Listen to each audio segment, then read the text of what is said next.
எல்லாரும் எப்படி இருக்கீங்க? சந்தோஷமா இருக்கிறீங்களா? ஆமா, நான் நினைக்கிறேன் எல்லாருமே சுகத்தோட பலத்தோட இருக்கிறதா இருக்கும்னு.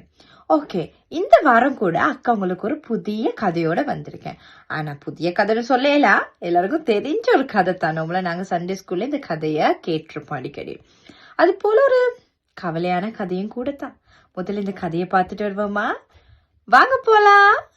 பெத்தானியா. இங்கு வாழ்ந்த 3 பேர், மரியா, மார்த்தா, லாசரு. மூவரும் சகோதர சகோதரிகள். ஆனால் இவர்களை பற்றிய ஒரு விஷயம், அவர்கள் இயேசுவுக்கு மிகவும் நெருக்கமானவர்கள். அவர்கள் வீடு இயேசு ஓய்வெடுக்கும் இடம், அன்பு பரிமாறும் இடம், தோழமையின் தங்கும் இடம். லாசரு அமைதியான, ஆழ்ந்த மனம் கொண்டவர். இயேசு உடனான உறவு, நண்பனை விட நெருக்கம். எத்தனை முறை இயேசு பெத்தானியாவை வந்தாலும் லாசருவின் வீடு அவரது இருதயத்திற்கு ஏற்ற இடம். ஒரு நாள் அந்த வீட்டில் லாசரு கடுமையாக நோய்வாய்ப்பட்டார். மார்த்தா, மரியா இருவரும் உடனே ஆட்களை அனுப்பினர். கர்த்தாவே, உம்முடைய பிரியமானவர் நோய்வாய்ப்பட்டார் என்று கூறினர். இந்த செய்தியை கேட்ட இயேசு உடனே வரவில்லை. அவர் சொன்னார், இந்த நோய் மரணத்திற்காக அல்ல, தேவனுடைய மகன் மகிமைப்பட வேண்டிதான் என்றார். ஆனால் 2 நாட்கள் கழித்து பெத்தானியாவில் துயரக்குரல், லாசரு இறந்துவிட்டார். 4 நாட்கள் அவரது உடல் கல்லறையில் இருந்தது.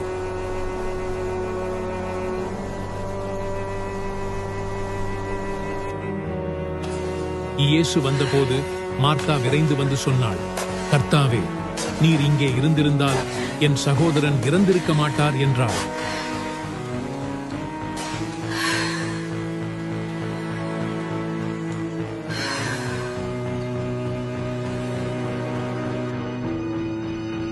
அந்த காட்சி பார்த்த இயேசு உள்ளம் உருகி அழுதார். யூதேயர்கள் பேசினர், இயேசு லாசருவை எவ்வளவு நேசித்தாரோ பாருங்கள் என்றார்கள்.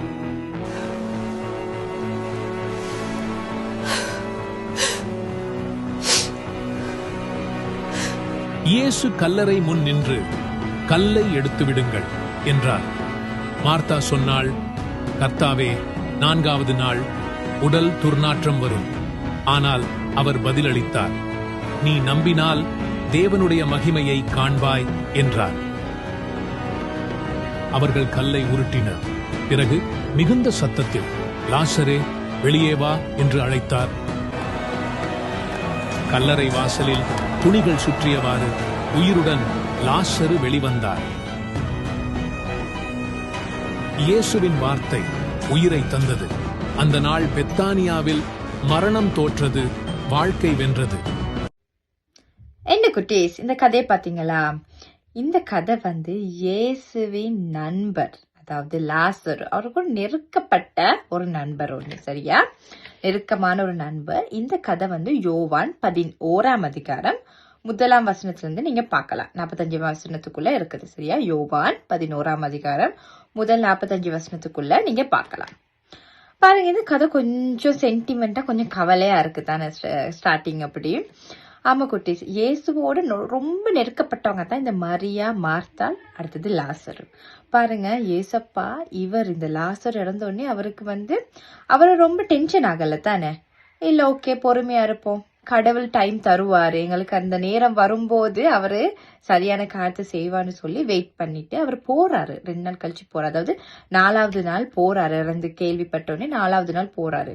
4வது நாள் போனே நாற்றம் அடிக்கும் தானே. இப்போ இறந்திருந்தா இப்ப அந்த உடல்ல உயிர் இருக்காது. அப்ப அந்த உடல் நாற்றம் அடிக்கும், சரி? இப்ப நாங்க இங்க இந்த காலத்துல தான் அவங்க எம்பம் பண்ணி அப்படியெல்லாம் வச்சிருக்காங்க. பெட்டியில போட்டு அழகா அந்த உள்ளுக்கெல்லாம் கிளியர் பண்ணி அவங்க வைக்கிறாங்க. அதனால நாங்க வச்சிருக்கலாமே தவிர, அந்த காலத்துல அதுக்கான ஃபெசிலிட்டிஸ் இல்ல. அப்ப அதனால அது இப்ப 2 நாள்ல அவங்க அப்படி 1 நாளையோ 2 நாளையோ எடுத்துருவாங்க. உடலை எடுத்து கல்லறையில வச்சிருவாங்க. அப்ப இந்த கல்லறையில இருந்து அது ரொம்ப நாளைக்கு அப்புறம் தான் அந்த உடல் உருகி போகும்.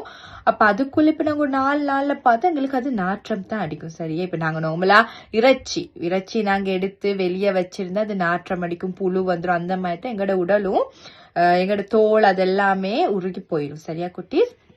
அப்ப ஏசப்பா பாருங்க, லேட்டா வந்தாலும் வந்த உடனே என்ன பண்றாரு? அவரு அந்த கல்லறை கண்டோடனே அவரு கவலைப்படுறாரு, இல்ல? அவர் கண்ணீர் விடுறாரு. என் நண்பர் ஒருத்தர் இறந்துட்டாருன்னு கவலைப்பட்டாலும் அந்த நேரத்துல கடவுளுடைய சித்தத்தை செய்யணுக்காக அவர் சொல்றாரு, இந்த கல்லை எடுத்து போடுங்கன்னு.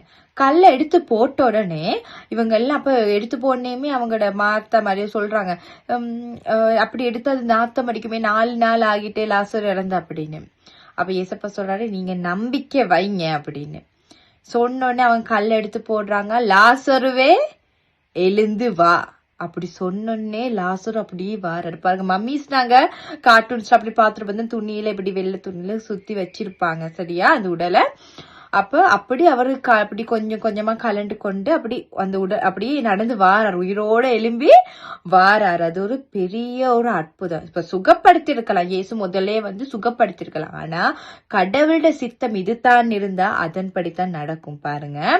அப்ப எழுந்து வந்தோடனே அவர் சொல்றாரு, அவரோட அந்த இதெல்லாம் அவிழ்த்து போட சொல்லி, ஏன்னா அவருக்கு கொஞ்சம் கம்ஃபர்டபுளா இருக்கும். எல்லாம் சுத்தி அப்படி எங்களோட துணியில சுத்தி வச்சு எப்படி இருக்கும், எங்களுக்கு கஷ்டமா இருக்கும். அது மாதிரி தானே அவிழ்த்து போடுங்க பாருங்க. ஏசப்பா செஞ்ச அற்புதங்களே இதுவும் ஒரு அற்புதம் தான் குட்டீஸ். இப்ப சில சுகஈனமா இருந்தவங்களை சுகப்படுத்திருக்காரு, அது நார்மலா நடந்தது. ஆனா இது ஒரு பெரிய அற்புதம், உயிரோட ஒருத்தரை எழுப்பு இருக்கிறாரு தானே. ஆமா குட்டீஸ், இந்த இதுல பார்த்த இந்த கதையில நாங்க பார்த்தா குட்டீஸ், நாங்க இதுல இருந்து நிறைய விஷயம் நாங்க கத்துக்கொள்ளலாம். ஒண்ணு வந்து பாருங்க, ஏசப்பா நாங்க வந்து இப்ப நான் கேட்கும் போது நாங்க சில நேரம் யோசிக்கலாம், ஐயோ நான் ஏசப்பா கிட்ட இது கேட்டேன் தானே. எல்லாரும் சொல்லுவாங்க ஏசப்பா கிட்ட கேட்ட எல்லாமே கிடைக்கும்னு, ஏன் எனக்கு தரல அப்படின்னு நாங்க கவலைப்படலாம். இல்லாட்டி ஏதாவது ஒரு தோல்வி ஒண்ணு, இப்ப நாங்க எக்ஸாம்ல ஃபெயில் ஆகிட்டோம் ஏதாவது ஒண்ணு நாங்க கவலைப்பட்டுட்டு இருப்போம் தானே. ஐயோ ஏன் ஃபெயில் ஆகிட்டா, நல்லா தானே படிச்சேன், ஏன் இப்படி ஆகிச்சு. அது எல்லாமே ஒரு காரணமா இருக்கும் குட்டீஸ். நாங்க வந்து சில விடயங்கள் வந்து எங்களுக்கு எல்லாமே கிடைச்சு நாங்க அதுல இருந்து ஒண்ணுமே கற்றுக்கொள்ள மாட்டோம் குட்டீஸ். ஏதாவது நாங்க ஃபெயில் விட்டா, அதாவது நாங்க ஏதாவது ஒண்ணு எங்களுக்கு கிடைக்காம போனா, இல்லாட்டி எங்களுக்கு ஒரு கஷ்டம் வந்தா, துன்பம் வந்தா தான் நாங்க அதுல இருந்து ஒரு விஷயத்த கற்றுக்கொள்வோம். எல்லாமே எங்க லைஃப்ல ஸ்மூத்தா போனா நல்லாவா இருக்கும், ஐயோ எல்லாமே கிடைக்குது, நாங்க டைமுக்கு எழும்புறோம், எங்களுக்கு சாப்பாடு கிடைக்குது, தண்ணி கிடைக்குது, எல்லாமே கிடைக்குது எங்களுக்கு, அப்படி இருந்தா ஓகேவா இருக்கும். இல்ல, அதுல ஒரு விஷயம் வந்து எங்களுக்கு கஷ்டப்படுற மாதிரி, துக்கப்படுற மாதிரி எங்களுக்கு ஒரு விஷயம் வந்தா தான் அதுல இருந்து நாங்க எப்படி வரப்போறோம்னு நாங்க யோசிக்க தோணும் தானே. அப்ப நாங்க யோசிக்கும் போது தான் நாங்க இப்ப திரும்ப அந்த பிரச்சனை வரும்போது எங்களுக்கும் இல்லாட்டி மத்தவங்களுக்கும் யாருக்குனாலும் நாங்க ஹெல்ப்பா இருக்கலாம். அது போல எங்களுக்கும் செல்ஃபா எங்களுக்கும் ஒரு ஹெல்ப்பா இருக்கும் குட்டீஸ். அது மட்டும் இல்ல, அது போல ஏசப்பா சரியான நேரத்துல நாங்க சரியானது கேட்டதான் எங்களுக்கு தருவோம். நாங்க எங்களுக்கு இப்ப சொல்லுவோம், எங்களுக்கு தேவையில்லாத ஒரு விடயத்தை கேட்டா கடவுள் எங்களுக்கு தருவாரா? இல்ல தானே குட்டீஸ். அவருக்கு தெரியும் எங்களுக்கு எந்த நேரத்துல எது தரணும். அதே போலத்தான் ஏசப்பா இங்க வந்ததும் கடவுளோட சித்தத்தை செய்யறதுக்கு, அப்ப அவரோட நேரம் வரும்போதும் அவரோட சித்தத்தை செய்யறதுக்காக தான் இப்படி ஒரு அற்புதங்கள் செஞ்சாரு சரியா குட்டீஸ். நீங்க வந்து மெஜிஷியனை பாத்திருக்கீங்களா? பாத்திருப்பீங்க தான் டிவில, இல்லாட்டிங்க சரி ஸ்கூல்ல எல்லாம் வந்து செய்வாங்க. அது என்னன்னா கண்கட்டு வித்தை குட்டீஸ். அதாவது இப்ப நாங்க சில நேரம் ஏசப்பாட அற்புதங்களை பார்க்கும்போது, ஏசப்பா ஒரு மெஜிஷியனோ, அவர் மெஜிக் காட்டுவாரோ அப்படின்னு யோசிக்கிறேன். இல்ல குட்டீஸ், மெஜிஷியன்ஸ் வந்து ஒரு பொருட்களை கொண்டு டக்குன்னு அந்த நிமிடங்களுக்குள்ள அந்த செகண்ட்குள்ள டக்குன்னு செஞ்சு அவங்க காட்டுறாங்க. அதை கண்கட்டு வித்த மாதிரிறாங்க. அதனால நாங்க வந்து சந்தோஷப்படுறோம், இப்படியெல்லாம் செய்யலாம் அப்படின்னு நாங்க ஆச்சரியப்படலாம். ஆனா ஏசப்பா வந்து அவரோட அந்த நாட்கள்ல செஞ்சது எல்லாமே வந்து அற்புதங்கள். அதாவது கடவுளால அவர் வந்து கடவுளுக்கும் ஏசப்பாக்கும் இருக்க அந்த நெருக்கத்தை, அவங்களோட இணைப்ப காற்ற ஒரு விஷயம். அதாவது இந்த உலகத்துக்கு ஏசப்பா உண்மையாவே இந்த உலகத்துல வந்து எங்களோட இருந்திருக்காரு சரியா.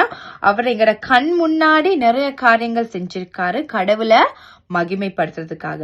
அதுல இருந்து நாங்க நல்ல காரியங்களை பெற்றுக்கொள்ளோம். அவரோட உவமைகள் மூலமும் எங்களோட வாழ்க்கைக்கு நிறைய காரியங்கள் அவர் செஞ்சிருக்காரு. அவரோட வாழ்க்கை, அவர் வாழ்ந்த விதம், அவரு சொல்ல போனா அவர் எங்களுக்கு ஒரு ஹீரோ மாதிரி.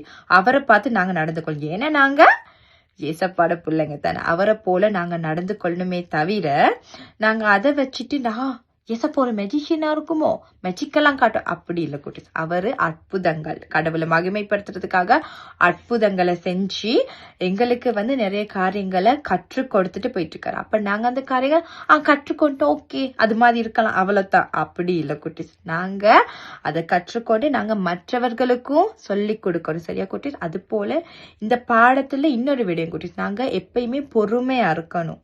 ஏதாவது எங்களுக்கு கிடைக்கலாட்டி ஐயோ கிடைக்கலன்னு கவலைப்பட்டு அழுந்து கொண்டுதான் ஒண்ணுமே நடக்காது. அதுக்கான முயற்சியே எடுக்கணும். அது போல நாங்க பொறுமையா இருக்கணும். நாங்க நம்பணும் ஏசப்பா எங்களுக்கு தருவாரு. கடவுள் நாங்க ப்ரே பண்ணா எங்களுக்கு கண்டிப்பா அது நல்லதா இருந்தா தருவான்னு நாங்க நம்பணும். அது போல நாங்க பொறுமையா காத்திருக்கணும் அந்த நாள் வர மட்டும். சரியா குட்டீஸ்? இங்க பாருங்க குட்டீஸ், அக்கா ஒரு கைவேலை ஒண்ணு செஞ்சிருக்கேன். இது என்ன சொல்லுங்க? ஒரு பூ ஒண்ணு செஞ்சிருக்கேன் தானே குட்டீஸ். இதுல இருந்து நாங்க இந்த பூ ஏன் செஞ்சேன்னா பாருங்க, ஒரு மொட்டுல இருந்து தான் அழகா பூ ஒண்ணு வருது தானே. இப்ப நீங்க இதை உங்களோட நண்பர்களுக்கு கொடுக்கலாம். சரியா? இவங்களுக்கு கொடுத்து சொல்ல பாருங்க, லாசரு ஒரு புது ஜீவனா திரும்ப வந்தார். அதாவது அவர் இறந்து போயிட்டு திரும்ப உயிரோட எழும்பி வாராரு தானே ஏசப்பா. ஒரு அற்புதத்தை செஞ்சோம். அது போல நாங்களும் சில கஷ்டங்கள், துன்பங்கள், பிரச்சனைகள்ல இருக்கலாம். இல்லாட்டி நாங்க சில கவலை, ஐயோ எனக்கு படிக்க இல்லாம இருக்குது, உங்களோட ஃப்ரெண்ட்ஸ் சொல்ல எனக்கு சாப்பிட இல்லாம இருக்கு அப்படின்னு. இல்ல, நீங்க சொல்லுங்க, இந்த பூவை ஒண்ணு கொடுத்து நீங்க அப்படி உங்களுக்கு இஷ்டமான மாதிரி உங்களுக்கு விருப்பமான பூக்கள் செஞ்சு நீங்க அவங்களுக்கு கொடுத்து சொல்லலாம். நீங்க ப்ரே பண்ணுங்க. உங்களுக்கு கடவுள் ஒரு மொட்டுல இருந்து பூ அழகா வருது தானே, அது போல உங்களோட வாழ்க்கையும் அழகா மாத்துவாரு. நீங்க கடவுளை நம்புங்க அப்படின்னு நீங்க நிறைய விஷயங்கள் அவங்களுக்கு சொல்லி கொடுக்கலாம். ஓகே குட்டீஸ், இன்னொரு புதிய வீடியோத்தோட அக்கா உங்களை சந்திக்க வரேன். பாய்.